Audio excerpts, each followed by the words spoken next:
This is Mike Livermore, and with me today is Madison Condon, a professor at Boston University School of Law, whose work focuses at the intersection of the environment and corporate governance. And this is an increasingly hot topic these days. Madison, thanks for joining me. Thanks so much for having me, Mike. So in the environmental community, I feel like there are two camps, right? There are, on the one hand, pessimists who think that corporations are like these rapacious institutions that put profits above all of their interests and, kind of destroy the planet in the process. And that's one group. And then there's another group who are more optimistic, and they look to corporations for leadership. And they're enthusiastic about things like environmental social governance, ESG, or sustainability commitments. And that's kind of like the other camp. And you hear from those folks as well. So maybe just to kind of get the conversation started, if you had to pick between one of these two camps as someone who's an expert in this area, which camp where would you pitch your tent? I just think that's a really, look, my heart genuinely is an environmental professor and not a corporate professor, even though my scholarship is all corporate. So I think that in general, we have designed policies and laws that make corporations in general bad. I think that right now is really interesting, and lots of corporations are doing lots of different things for lots of different reasons. And there's, some of them are moving in like a good direction for their own reasons. But yeah, maybe if you forced me to pick a camp, I would be in the corporations are bad camp. And of course, right, we all have our nuanced positions and everything else. But you have written about some ways in which maybe there are reasons to be optimistic. Maybe we can explore some of that. And then you have reasons to think we should be pessimistic, right? Yes. So it does kind of go both ways. But one argument that's been circulated, and you've argued and others have as well in different contexts, is we have something kind of new in the world of corporate governance and the world of investor relations these days, which are these kind of mega funds like Vanguard and other funds like that kind of own the market in some very broad sense. And they've become pretty active, at least that's my understanding as an outsider, is that at least some of these funds have become fairly active in kind of promoting particular types of agendas for corporate governance. And the idea is, at least partially, that these funds can kind of stand in for environmental interests because they own so much of the market. They kind of internalize some of the costs. So what is the role of these big funds these days? Are they playing an active role on corporate boards? What are the kinds of things that they tend to care about? And is environment in the mix, especially with respect to climate change, or is that kind of a second tier priority? What is the landscape with these big entities now? Yeah. So I would say in the world of large investor shareholder activism, climate is in fact the number one priority. The thing that they spend the most resources, I think genuinely, both sort of PR out-facing and also inside, trying to figure out like what exactly their plan is in the climate and ESG space. So what you're talking about is this universal owner theory, which is, it's an old theory actually. It's sort of that as we notice these institutional investors accumulating more and more capital, the first sort of concept of the universal owner arose around pension funds that became sort of enormous in the 80s.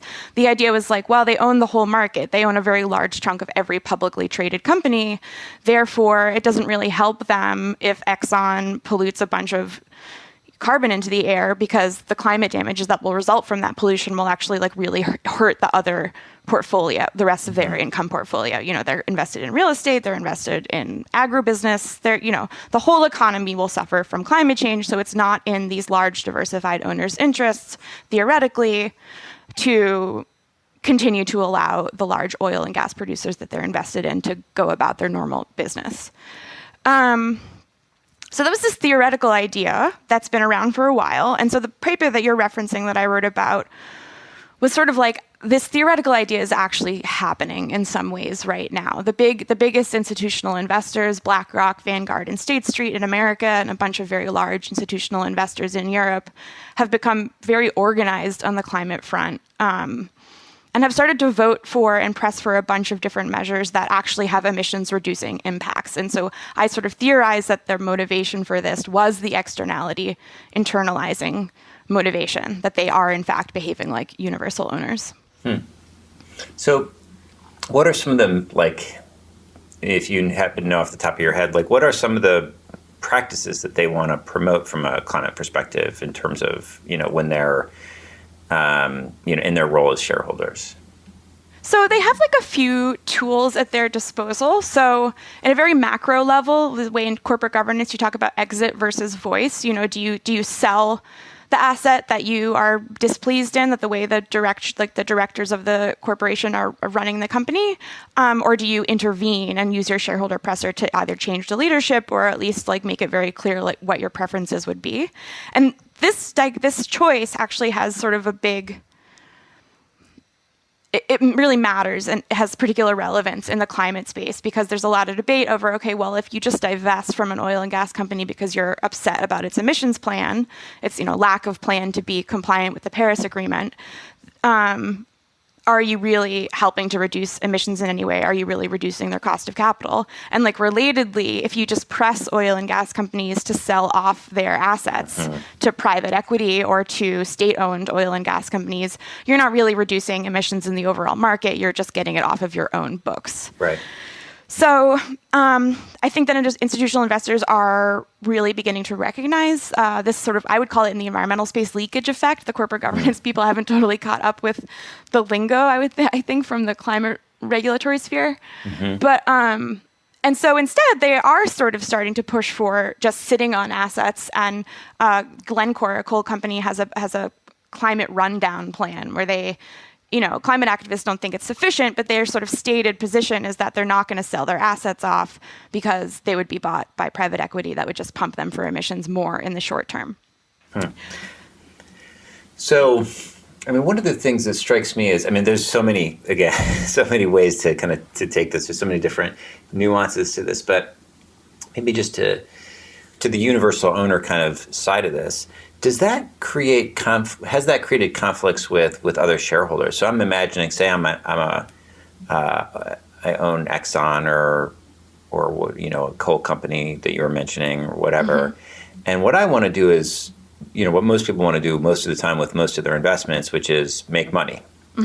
And I don't own, I'm not a universal owner.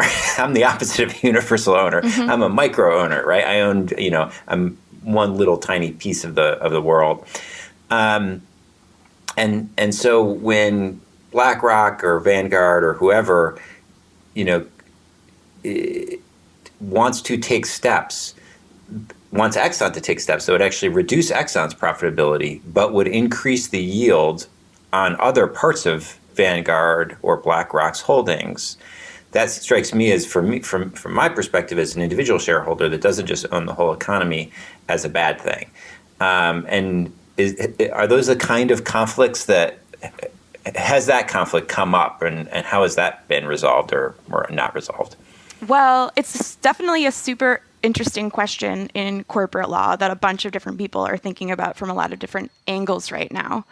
So to be clear, BlackRock, Vanguard, and State Street are never explicitly say, we are doing this thing at Chevron, for example, because we are motivated by portfolio impacts. So right. For many corporate law reasons, a lot of these measures are cloaked in sort of like firm-specific impacts. So I think one really good example to think through, because it just happened and caught a lot of people's attention, is the engine number one battle against Exxon that happened this spring. So engine number one is it is a small hedge fund. It owned a very tiny interest in Exxon, just I think 0.02% of the company. And its strategy was sort of a firm-specific strategy. It was like Exxon has a bad business model. Its returns have been consistently failing. It's overspending on capital. It has totally refused to acknowledge that there could be a climate-regulated future. It's like basically its risk preparedness is terrible. We want to take over the company. And they successfully replaced 3 directors on the board of Exxon. And they were only able to do that with their 0.0% ownership share by persuading the very large institutions to support them, BlackRock, Vanguard, and State Street. So there's a really interesting paper that just got posted to SSRN. Actually, it's by Ed Rock and Marcel Cahan at NYU. And they they actually analyzed the vote of who supported engine number one at the proxy fight and who didn't, and who supported management. And it turns out that if you were overweighted in Exxon relative to the market, so you were more concentrated in Exxon, you were much less likely to support the engine number one attack. And then if you were underweight in Exxon, but overweight in the rest of the market, you were much more likely to support engine number one. So I think that is a super interesting finding and consistent, frankly, with the universal ownership theory. Right.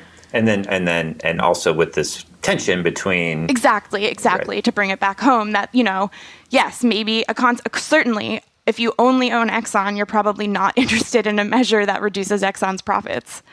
Right.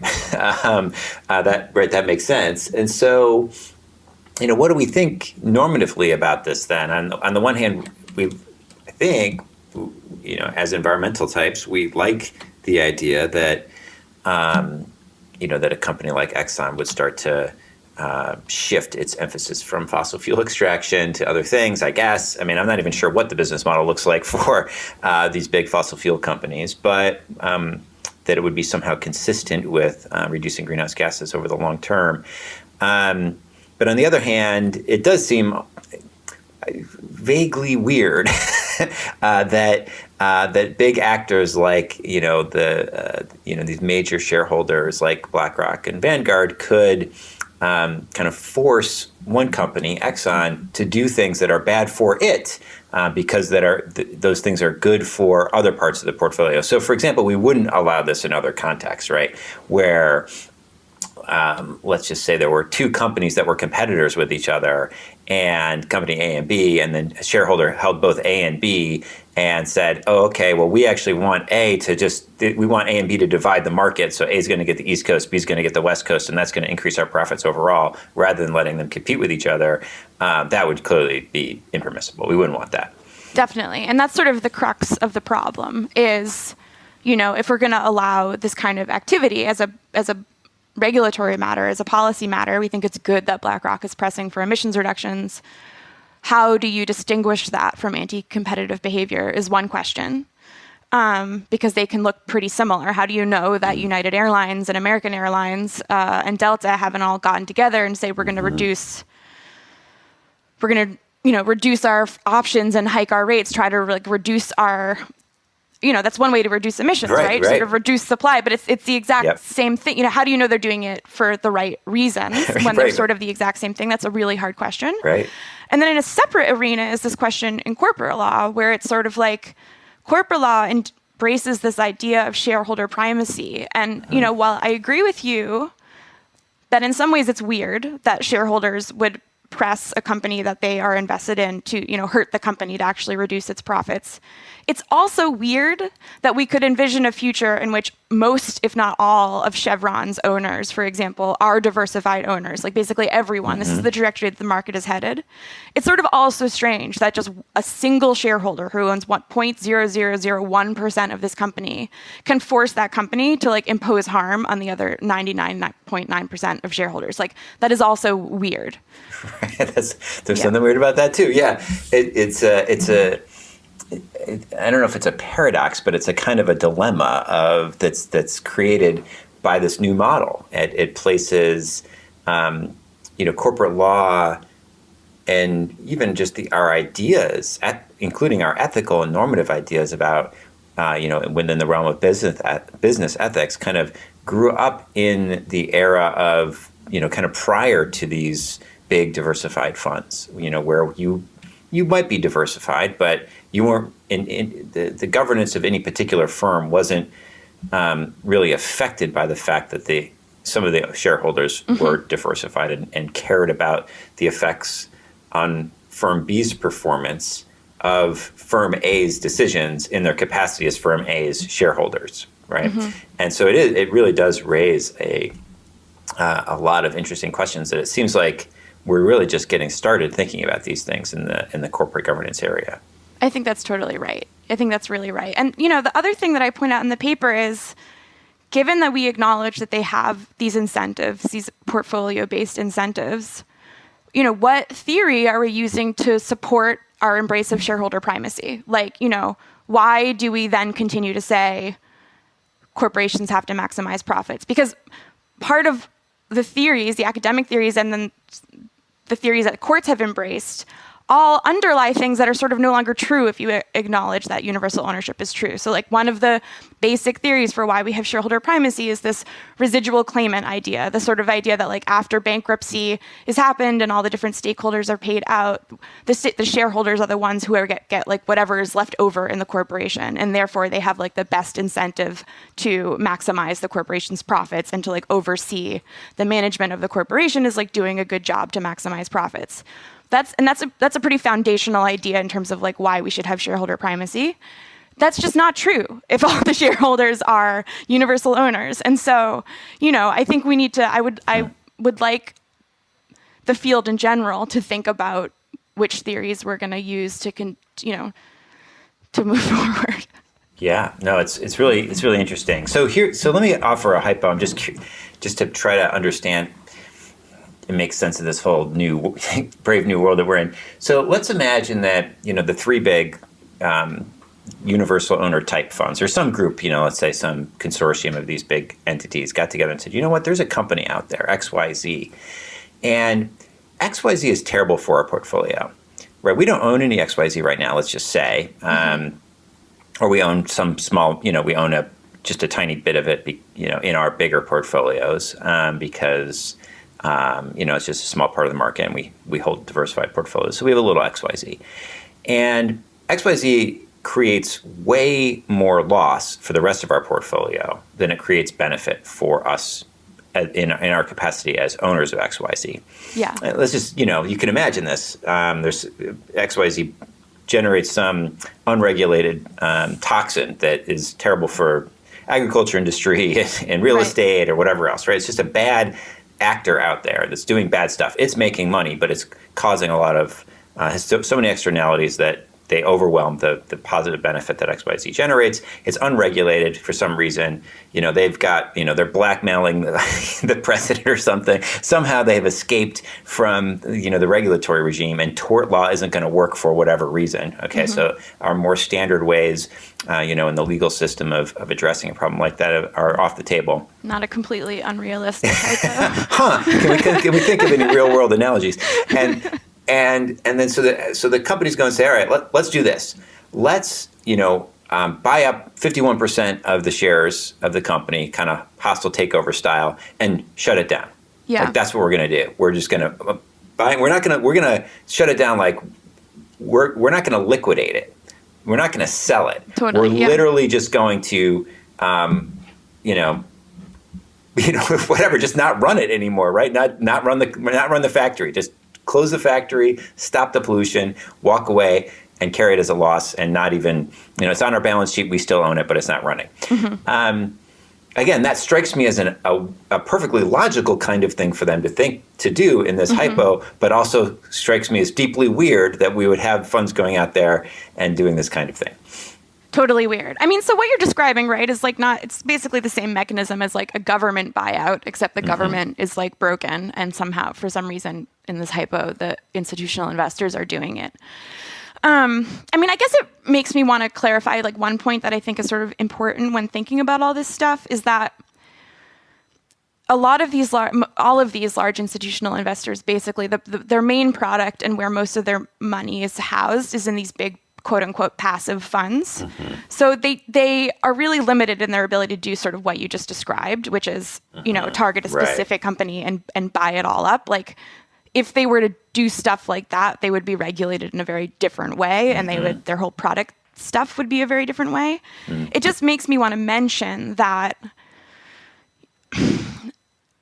so a lot of the this is generally like a post-2008 phenomenon, the fact that Vanguard, State Street, and BlackRock are like so enormous. This embrace of index funds and index investing and ESG investing has, there's been a massive outflow from actively managed funds into passively managed funds, which are quite concentrated. So that's part of the explanation for why they're so huge.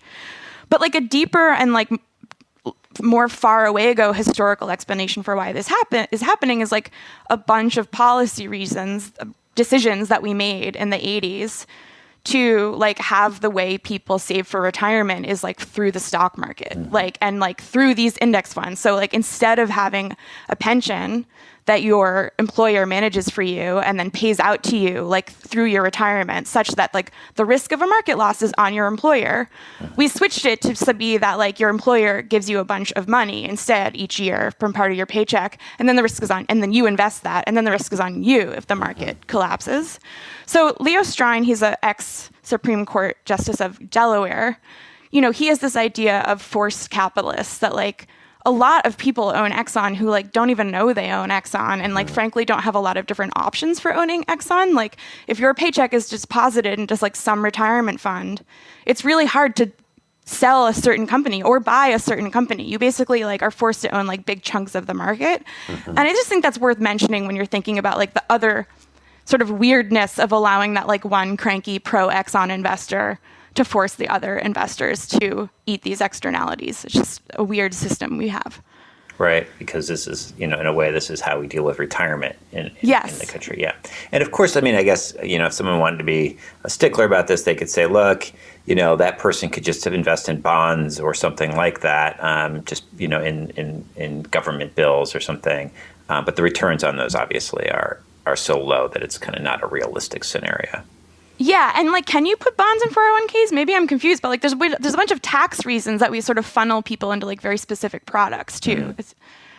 We have to talk to some of our tax friends about I'm starting that. To like not. Yeah, I don't know. to talk about things I don't know.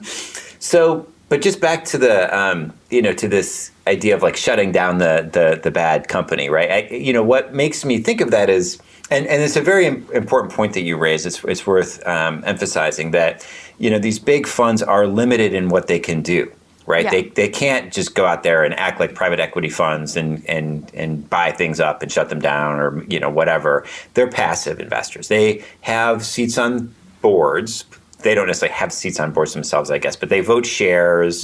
There are directors that, you know, in these that appeal to the interests of these kinds of large institutional investors and so on. So they have some share or some influence over the management of these companies via the board of directors and their ability to vote these shares. But they're not taking over companies and managing themselves, which I think raises another interesting dilemma, and one that you mentioned earlier, which is, given the limits of what these investors can do, and the fact that we have, you know, parts, at least of our corporate law, allow the cranky investor, as you say, to, you know, to press the issue of you know, kind of maximizing profits. So if the independent directors are the ones that were most kind of amenable to the interests of the universal owner types, were to push efforts at the company, and management was to kind of go toe the line and adopt policies that severely reduce their profits, they would probably face litigation from those cranky shareholders that are saying that you are, you know, you can't do that, right? You have an obligation to me to maximize profit. So maybe we can just explain for folks who aren't familiar with that, what that litigation would look like. And then I think this, you know, will then get us into the question of this kind of exit versus voice issue and some of those things. So just on the technical details, what does that mean for the cranky investor? Why does that cranky investor have any power whatsoever?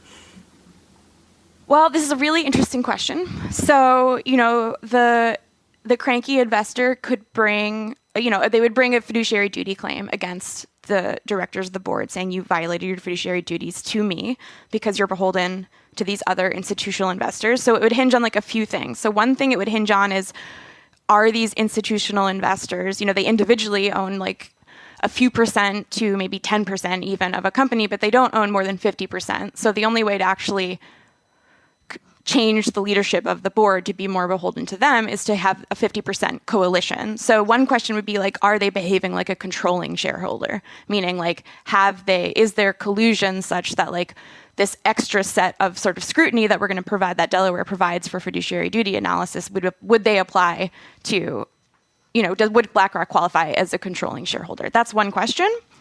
Right now, it's not like they have like a voting agreement between these entities. It's just like individually, each in their own interests. They do cooperate a lot. They do have, Climate Action 100 Plus is this sort of convening institution that really like provides them with a lot of resources and coordinates them. And when working with these companies, I think that certainly this cranky shareholder that we're hypothesizing would allege that Climate Action 100 Plus sort of acts as like a facilitating group to constitute a controlling shareholder. So that's one question. One big point is that we have in Delaware law the business judgment rule, which means that the courts are like pretty reluctant to analyze whether a business decision was a good business decision or not. They're sort of like, that's not our expertise. We're not MBAs. We're judges. That's for the board and the management to decide. So as long as the directors can put forward sort of a plausible firm-specific rationale, and they can say we're not disloyal, we didn't get any benefit from this decision, we just think it's good for the company, then the courts would likely just apply the business judgment rule and say this was a business decision. You don't get any farther in this process. Right. So just the reason we're talking about Delaware so much for folks is that that's where most of the companies that we're talking about have their corporate headquarters, and that's the law that is going to apply. It's a quirk of the U.S. legal system that Delaware decides how the world runs. Exactly how our corporations are run. So the business judgment rule, courts are not, or the Delaware court anyway, isn't particularly inclined to interfere in judgments that are plausibly essentially profit maximizing. But if Exxon were to say, we're adopting the Bill McKibben, keep it in the ground. Explicitly for our diversified or even that would be a problem. Exactly. Or if they were even to say, because we think it's profit maximizing, even though it obviously is destroying all the value of our company, the court might say, all right, look, that's not really plausible anymore, right? And so the cranky shareholder rule that all of these steps, whatever the corporations are doing here, have to be plausibly related to the profit maximization of the firm, basically, within some band of the discretion given by the business judgment rule. That puts a pretty substantial. I guess one could argue about how much that limits what the companies can and can't do, or what the shareholders can and can't require, or push Exxon to do. But certainly shutting down the company, or for example, if Exxon wants to get out of the oil business and it doesn't sell its leases, it just holds on to its leases. It would be very hard to justify that under the business judgment rule. So given that, what do we have in terms of what steps can be taken? Because ultimately, Exxon is in the fossil fuel business. Its whole business model is fossil fuel extraction and refining, delivering. That's what it does. So what's a greener Exxon look like? Is it just what does that look like? How do you envision a greener version of that? Well, I think that one point to be made, if we're going to talk about Exxon in particular, and I think actually like basically many of the oil and gas companies that are U.S. based, is that there's plenty of firm-specific reasons to think that the leadership of Exxon has been bad. And there's plenty of reasons that better firm-specific leadership, like actually delivering more returns to shareholders, would also reduce emissions. That's sort of like low-hanging fruit, like double materiality. Like you just have to put people on the board of Exxon who can possibly envision a world in which climate regulation is possible, which I think you should do as a business matter, frankly. If you're a shareholder that's like interested in not, totally losing money if the world goes in one direction. That's one thing.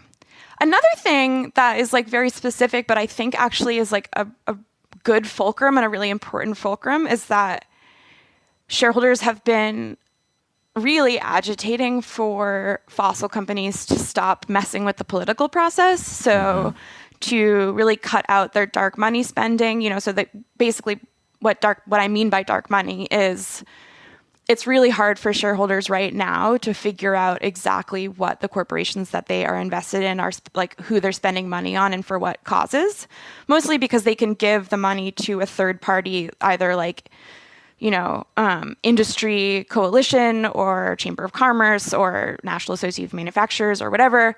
And then that organization can then fund a bunch of sort of like lobbying against, for example, the Washington state carbon tax.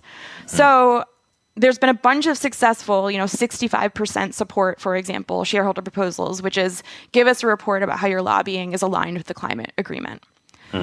So, and that's actually like a hook because you can't lie in materials that you give to your shareholders because you will be sued. And no one really wants to put out a report about how much money they've spent on fighting the Washington state carbon tax. So it actually has sort of like a spending decreasing measure. Again, it's not the same as having Exxon sit on its oil fields, but I think it's like not insignificant. It's something that's worth pursuing. Yeah. Yeah. And again, I think just to clarify, make sure that folks understand, we're talking about decisions that are plausibly within the business judgment rule. So, Still, yes. And so, look, someone can argue, of course, well, it's perfectly profit maximizing for Exxon to spend some money on, fighting, these policy proposals, and that's kind of expected of profit maximizing firms, et cetera, et cetera.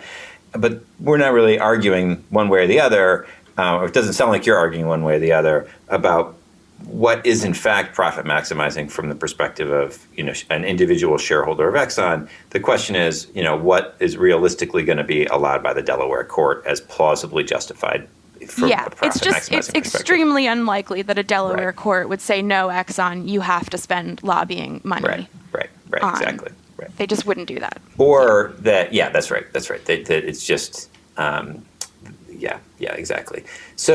So then this kind of gets us to this divestment question and the exit versus voice. So it sounds like on the broader question of divestment, correct me if I'm wrong, that you're more on the voice side, that it sounds like you think there's enough that can be done as a shareholder within the constrictions of existing law, the confines of existing law, that would actually be useful and promote, kind of good behavior and more sustainable practices, so that it's worth actually remaining invested in these companies rather than divesting altogether. I actually don't think that's true. I mean, I don't think that there's a one size fits all policy. I think that, particularly for these large passives, they're not going to divest. So I think that, as a matter of like public, so for example, I think as a matter of public pressure, I think you can acknowledge that BlackRock can't straight up divest, but you can acknowledge that they have control over like the indexes that they license. So if those indexes, so right now that sort of these products are a little bit of a mess in terms of like funds that are labeled climate friendly that are in fact not climate friendly. And I think that, pressing the institutional investors to press the index providers to be better about thinking about what is or is not ESG and to be more transparent about that, I think that's like another really important move. But in terms of divestment, so there's been a lot of reporting that cost of capital for dirty businesses is going up. And certainly the industry is complaining that this is because of the divestment movement. The counter to that is no, it's just traditional investing. It's a bad time to be in fossils right now. The future looks bleak. I sort of think that they're a little bit the same thing. Sometimes there's what is and is not ESG has become extremely porous. Sometimes ESG seems to mean just any time you're thinking about climate change at all, even if it's just for a purely bottom line reason, that's labeled ESG. Yeah, this is a complicated thing too, just in terms of the what is the this kind of transparency issue around ESG. But just to put a fine point on the divestment question. Yeah. So you were saying that, look, the reality is these big institutionals like Vanguard and BlackRock are not going to divest from fossils, and so they might as well be using their positions to promote the better policies. But there are folks out there who could divest and have divested, right? So the universities are obviously the big example of this. And they control nothing like BlackRock, but they have some money that they control. And so then you think maybe it is a good idea to, so even though so these universities have a choice, they can maintain their positions on these as shareholders and then align themselves with folks like BlackRock or others who are even more aggressive in promoting, these kind of policies, or they could divest. And how should they think about how to make that choice? Well, I think, if you think that the rest of the institutional investors are going to start taking sort of a portfolio primacy approach or a universal owner approach, you might not want to be invested in that company anymore. You could help them, but you also might, as sort of an investment proposition, if the stock's going to go down, not be invested in that company anymore. If you have those active choices. And, at some point, there is the divestment movement and debate has been around a long time, and the pushback against it has always been divestment doesn't do anything. There's always going to be someone else to step in and take your place. There's always going to be vice funds that are willing to take the profit of the other people who don't, or find that less savory of an investment. Right. But at some point, the line runs out. At some point, the divestment movement becomes big enough, it obviously starts to affect capital. And I think that we're beginning to see a tipping point right now, with it actually getting harder to get fundraising for capital projects in the fossil space. Right. So let's talk a little bit about the greenwashing point that you've been making. We've been circling around it a little bit. So environmental social governance funds have become a pretty big deal. I think probably a lot of people are invested one way or the other in these kinds of funds. But there's a question of what that actually means. Mm-hmm. So how confident should I be when I buy, a fund that is labeled as climate friendly, that I'm actually only invested in companies that are doing good things for the environment? That's a really good question, and there should be way more transparency and way more research on this topic. So far it's just sort of anecdotal. Vanguard got in trouble. They had a fossil-free fund that had Kinder Morgan and a couple others, maybe Occidental, in it. So fossil fuel companies in the explicitly labeled fossil-free fund. So that seems clearly like a problem. Mm-hmm. But then becomes, so you asked the question from an investor perspective, but maybe I'll also answer it a little bit from the regulator perspective.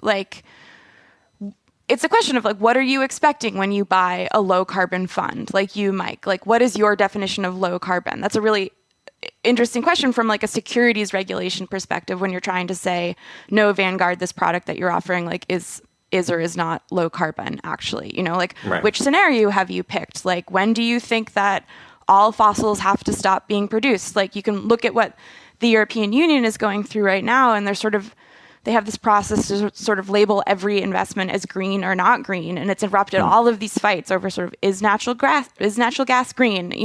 It's certainly less bad than coal and oil. I wouldn't call it green, but there's all of these borderline questions, and so it's do you as an investor know enough about what is green or not green to sort of police your decisions? Do the people making the indexes know enough about what they're doing to label things green or not green? Do the regulators know enough? So that's a really interesting question. I think that I think we're just really at the beginning of seeing it all play out about, it seems pretty easy to regulate fossil free or not.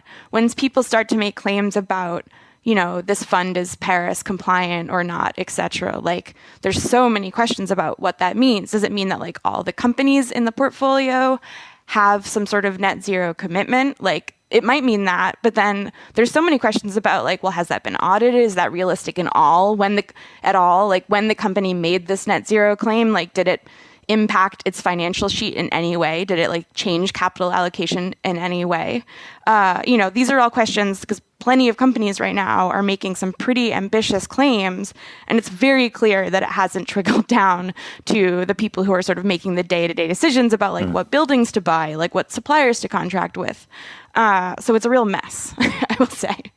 So when you have these funds, do they have a definite? I mean, when they say we're the Green Fund X or socially responsible fund Y, is there like a term sheet or something that explains what is actually meant by that? Or is it just like a name for the fund? Like, how does that like just operationally work? So you can look into the term sheets. Usually you can see the methodology that's employed. Like often it will be like an underweighting, overweighting methodology. The problem with that is that in itself is like pretty opaque because oftentimes they're using ESG scores, which they've bought from a third-party ESG provider. So like MSCI or Sustainalytics or S&P, they all have ESG scores that they compile themselves and then sell, which they themselves don't have like a ton of transparency about like what actually went into this ESG score. How are you balancing all the different factors? Is the data that you use to make the ESG score like real data, or did you where'd you get it from? Has it been audited at all? So if you're an interested investor that's like actually trying to figure out the emissions footprint of your portfolio, it's extremely challenging. Right. So there are these third-party providers that it strikes me, that would be a kind of an obvious thing that would happen in the market. And they're of questionable. Are they not trustworthy? What's the story with these third-party actors? Because I can imagine, just in other domains where this kind of thing has come up, like people wanted to buy, coffee from, that isn't exploitive, so they get fair trade certified, or you want humanely raised meat, so you have some certification for that, and you look for that in the grocery store, or you care about sustainably sourced paper products, and so there was different entities out there who were each vying to become like the accepted standard for sustainable forestry practices. So, is this just another manifestation of that? Are there like NGOs in this space who do a particularly good job, and it's just a matter of kind of separating the wheat from the chaff, or is this kind of like a fundamentally more complicated problem than what we've seen in the past? It's definitely not an NGO thing. I mean, if anything, the NGOs are the ones who are sort of trying really hard to point out the greenwashing when they can find it, but they're not the ones providing the ESG information. It's sort of like the traditional index providers or like traditional financial analysts that have expanded into the ESG space, and like the ones that have come to dominate, I just said, are MSCI and Sustainalytics. And there's been like a bunch of mergers and consolidations, like as this industry has become like very huge rapidly in the past couple of years. It's not, there's like a bunch of problems. It's not like any one organization is like particularly nefarious, although maybe the oil and gas companies are. But the data that they're using is only as good, or the products that they're selling to the investors or to the index providers is only as good as like the data that they get. And a lot of the data that they get right now is like voluntarily provided by corporations, either to CDP or otherwise. And none of that is audited or like assured. Or if it is, it's not getting the level of assurance that we would expect from a financial statement. It's getting like a different type of lower level assurance. All of this, I think, is a very big problem given how much a thing like your emissions can be, like a statistic like your emissions can really be an input into a bunch of different investors' decision makings and how to allocate capital. So part of the question I wonder is just how much demand there is for the truth of the matter on these questions versus how much do people just want to see, ESG in the title of the fund, right? Like, do people actually care that much about the kind of the behind the scenes process? And if so, like, why doesn't an actor like the Sierra Club or, Environmental Defense Fund or whoever actually get into the business of providing kind of reliable estimates of the kind of ESG characteristics of some of these funds? Because it really relies on a bunch of data that's internal to the company. Like, you can do third-party estimates, and that is growing, like, to be sure. Like, one thing in particular that's growing is sort of remote sensing of methane emissions, or remote sensing in general of deforestation or various emissions. So like that's happening, and like private providers are definitely moving into that space of sort of like snooping on companies for their environmental damage. It's still pretty small though, and like at root, a lot of this data has to come from the companies themselves. Like, they have the data. They should give it to the investors. And I mean, just to be clear, like, I think that is going to happen, like, imminently. The Securities and Exchange Commission is working on proposed rules that should come out, I think, soon, maybe in the next month, I think early next year, which will be mandatory climate risk disclosure rules, and which I expect would require mandatory disclosure of certain categories of emissions, at least for certain industries. Now, do we do this with any other ESG characteristics? Like, obviously, the SEC requires disclosure of all kinds of data about companies, all kinds of information. Their balance sheet, and obviously, their exposure to risk, and et cetera, et cetera. Is the climate related disclosures that are on the horizon? Are those akin to other kind of socially relevant disclosures, or would it be something quite new? So they're simultaneously considering, or working on, I should say, proposed rules for disclosure in the realm of human capital management, which is basically like HR/diversity, or like, human resources treatment, broadly defined. So that I think counts. I'll just say a defense of the climate disclosure rules. Like, this is where I get frustrated with the definition of ESG. Like, I don't think there's anything that special about the climate risks other than everyone has like a weird block about them and decides to treat them differently. Like, it's obviously relevant to investors. Like, if you've told all of the world that you are going to reduce emissions by a certain date, normal investors would like to know like what that means on your balance sheet. Like, are you going to start investing in X and Y, or are you going to transfer this, or like, what is the plan? That's just a basic financial. I think that's obviously like that should be a thing that companies need to do a better job of disclosing to their investors. And similarly, like, normal investors like should be worried about, are corporations' factories in floodplains, like, are they prepared for the internet to go out, like a certain category of storm? Like, there's a bunch of super relevant financial risks that are being ignored by the market. And these just seem like clearly material. So not special in some sort of way. So you framed it as sort of like, are there other disclosures in which we ask for like social disclosures? And I'll say like the one I can think of, which no longer exists,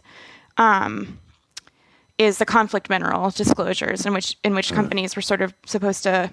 This was a post Dodd-Frank. This was a Dodd-Frank era regulation that finally got rolled out, which was disclosure of payments if you work in the conflict mineral space outside of the U.S. territory, but it no longer exists because it got killed by the Congressional Review Act. So that to me is a purely social disclosure. Like, tangentially related to the bottom line. I don't think that that's what the climate disclosure rules are. I think that they are bread and butter materiality investor concerns. So are they covered by existing rules then, and it's just the rules need to be applied more vigorously? Yes, and that's this is in part. Kind of a clarification. I mean, I think it's a big failure of enforcement. So like, there was a 2010 guidance about how, like, if climate risks are material, they should be disclosed. That should capture like a lot more than what the market is currently delivering to investors. It just hasn't, and the SEC hasn't been an investment enforcement priority, under the last administration. So I think there's easily an argument that a lot of these disclosures are already required. But there's also so much confusion in this space, and it is admittedly like a very rapidly moving and new field. And so I think that new regulatory guidance is like absolutely necessary.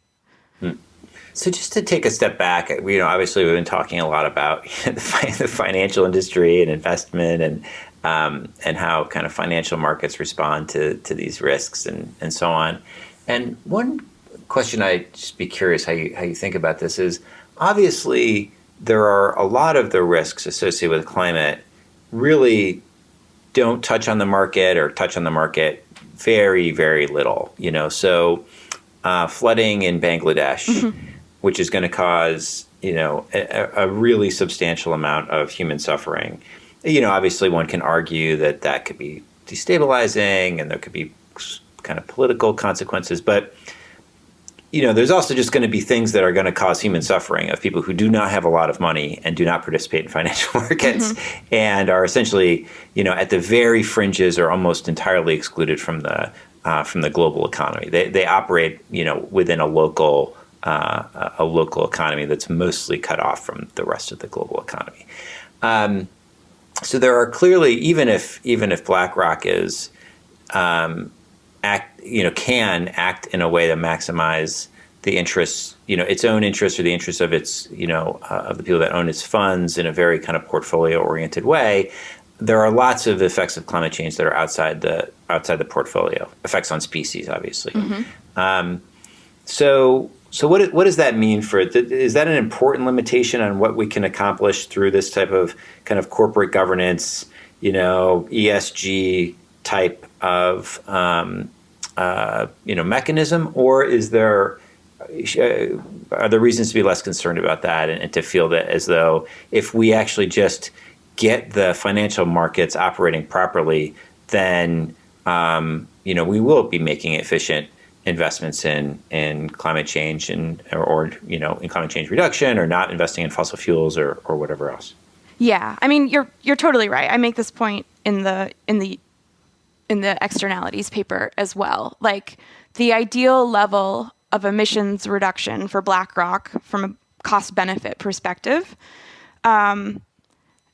is less than the preferred global level of emissions reduction. So like BlackRock can handle that, so there's a trade-off that BlackRock has to make. How much profit am I going to sacrifice from oil and gas and in return receive sort of like reduced emissions to my portfolio?